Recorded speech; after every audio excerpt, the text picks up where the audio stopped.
अस्सलाम वालेकुम friends, welcome back to the channel crypto with Ishal. मैं हूं आपकी होस्ट इशाल फातिमा और फंडामेंटल एनालिसिस के साथ आपके सामने हाजिर हूं।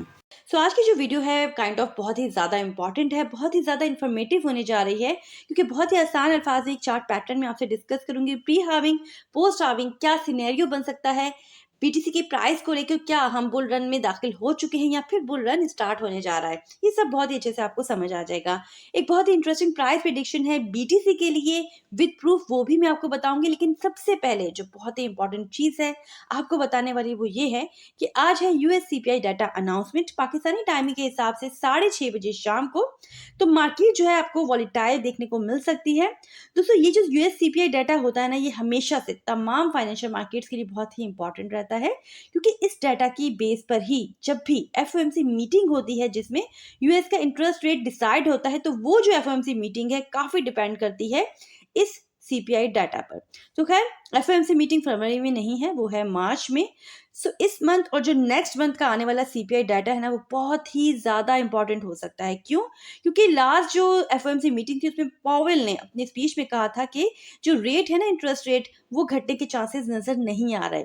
तो कल की सीपीआई डाटा और इससे अगला सीपीआई डाटा अगर अच्छा आता है तो चांसेस बन सकते हैं कि मार्च में शायद इंटरेस्ट रेट में पॉसिबल यहाँ पर कट रेट देखने को मिल जाए। क्योंकि अगर कट रेट देखने को मिलेंगे इंटरेस्ट रेट में, तो वो फाइनेंशियल मार्केट के लिए एक बूस्ट की कैफियत हो जाए। देखिए, ऐसा है कि इस बार एक्सपेक्टेशन है कि 2.9% तक आएगा सीपीआई डाटा। अगर तो ये लेस देन एक्सपेक्टेशंस आता है या फिर 2.9% भी आ जाता है तो पॉजिटिव रहेगा मार्केट के लिए। लेकिन अगर मोर देन एक्सपेक्टेड आता है तो फिर वहां पर जो है गड़बड़ हो सकती है। फाइनेंशियल मार्केट्स के साथ साथ क्रिप्टो मार्केट भी नेगेटिव साइड पर जा सकती है। तो आपने क्या करना है, वॉलेटिलिटी को लेकर मोर फोकस्ड रहना है और अपने रिस्क को प्रॉपर मैनेज करके चलना है। तो दोस्तों, लास्ट वीडियो में मैंने आपको बताया था कि जो वॉल्यूम है ना, वो बहुत ही ज़बरदस्त किस्म का आ रहा है ईटीएफ्स के अंदर।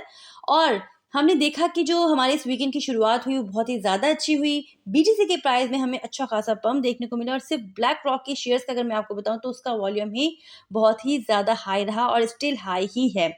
मोस्ट प्रोबेबली चांसेस यही है कि ये जो वॉल्यूम है ये इन फ्लो में ही हो। मतलब आप तो जानते हैं ना कि जो वॉल्यूम होता है ट्रेडिंग का, उसका मतलब होता है खरीदना और बेचना दोनों। तो ग्रे स्केल के अलावा फिलहाल जितने भी दूसरे ईटीएस हैं, इसमें वॉल्यूम का मतलब हम यहाँ पर बाइंग से ही ले रहे हैं। इसीलिए आपको जो है बीटीसी के प्राइस भी अच्छा पंप करते हुए दिखाई दे रहे हैं। देखिए, ऐसा है ना कि 30 दिन भी नहीं हुए लॉन्च को, ईटीएफ वॉल्यूम इस तरह से बढ़ रहा है। और इसी बेस पर क्रिप्टोकॉइन की जो सीईओ हैं, उन्होंने ह्यूज किस्म की बीटीसी प्राइस प्रेडिक्शन की है कि जिस हिसाब से बीटीसी का वॉल्यूम बढ़ रहा है ईटीएफ को लेके, उसके चलते 2024 में बीटीसी के प्राइस $1,12,000 तक जा सकते हैं। अगर कुछ बहुत ही बुरा सिनेरियो बनता है तो वहां पर जो बीटीसी के प्राइस हैं वो $55,000 तक जा सकते हैं। तो देखिए, अगर हम प्रूफ की बात करें तो जिस तरह की प्राइस प्रेडिक्शन ये कर रहे हैं, ये सारी कर रहे हैं ईटीएफ की बेस पे। तो जिस तरह का वॉल्यूम देखने को मिल रहा है ना ईटीएफ के अंदर, तो उसके चलते ये जो प्राइस प्रेडिक्शन है कोई बड़ी बात नहीं है। दोस्तों, एक बहुत ही इंपॉर्टेंट चार्ट मैं आपसे शेयर करूंगी बीटीसी हाविंग को लेके। अब ये जो चार्ट है एक रैक कैपिटल रिसर्च अकाउंट है, उससे मैंने शेयर किया है। इसको ना आप अच्छे से समझ लो, बहुत सारी चीजें, बहुत सारे सिनेरियोज आपके सामने क्लियर हो जाएंगे।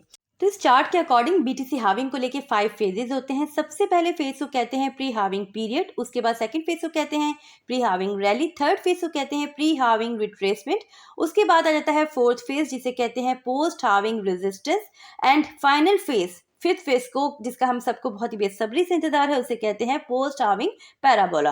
तो दोस्तों, इस चार्ट के according pre having down side जो फेज है वो ऑफिशियली ओवर हो गया है, और ये एंड हुआ है इस वीक की जो हमारी न्यू वीकली कैंडल क्लोजिंग मिली है ना, उससे। ये सारा जो सिनेरियो मैं आपको समझा रही हूँ इस चार्ट के अकॉर्डिंग समझा रही हूँ, और ये जो चार्ट है ये हिस्ट्री की बेस पे बना हुआ है। इस चार्ट के अकॉर्डिंग बीटीसी के प्राइस जो है वो प्री हाविंग रैली में एंट्री ले चुके हैं। ऐसा है कि हिस्ट्री के अकॉर्डिंग 60 दिन पहले हाविंग से एक प्री रैली होती है।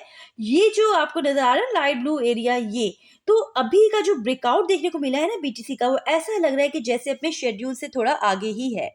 अब दोस्तों, अगर आप प्रीवियस हिस्ट्री को देखो ना, तो यहाँ पर एक जबरदस्त सा डंप भी आ सकता है, जैसे कि आप इधर देख सकते हो।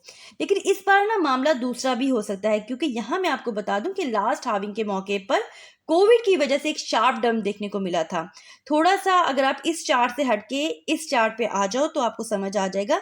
इधर आप देख सकते हो कि सिर्फ लास्ट हाविंग के टाइम पर ही, कोविड के टाइम पर ये हमें शार्प डंप देखने को मिला था। उससे पहले की जो हाविंग्स हैं उसमें ऐसा कोई मामला देखने को नहीं मिल रहा। तो इस बार एक्सपेक्टेशंस यही है कि अगर रिट्रेसमेंट देखने को मिलती भी है बीटीसी के प्राइस में, तो ज़रूरी नहीं कि वैसा ही शार्प हमें डंप देखने को मिले जैसा कि हमें कोविड के टाइम पे देखने को मिला था। दूसरा, यहाँ पर अब ईटीएफ का मामला भी चल रहा है।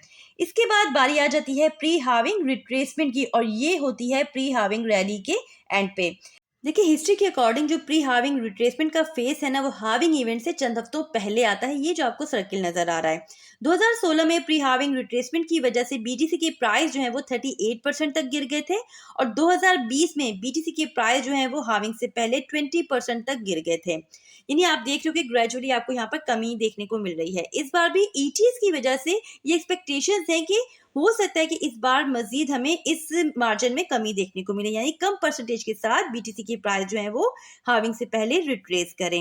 ये जो प्री हार्विंग रिट्रेसमेंट का फेस होता है ना, ये कुछ हफ्तों तक चल सकता है, जिसकी वजह से क्या होता है दोस्तों कि जो इन्वेस्टर्स है ना, वो डाउट में आ जाते हैं कि क्या वाकई जो हार्विंग का इवेंट है ये बुलिश इवेंट है भी या नहीं। जी, तो इस फेज के बाद आ जाता है पोस्ट हार्विंग रेजिस्टेंस का रीअक्यूमुलेटेड फेज। ये जो आपको रेड एरिया नजर आ रहा है, और हिस्ट्री के अकॉर्डिंग ये जो फेज है ये 150 डेज तक चल सकता है। इस टाइम पर क्या होता है कि बहुत से इन्वेस्टर्स बोर हो जाते हैं, बेसब्रे हो जाते हैं, होपलेस हो जाते हैं, और कई इन्वेस्टर्स जो पेशेंस पर कंट्रोल नहीं रख पाते वो इस दौर से बाहर हो जाते हैं।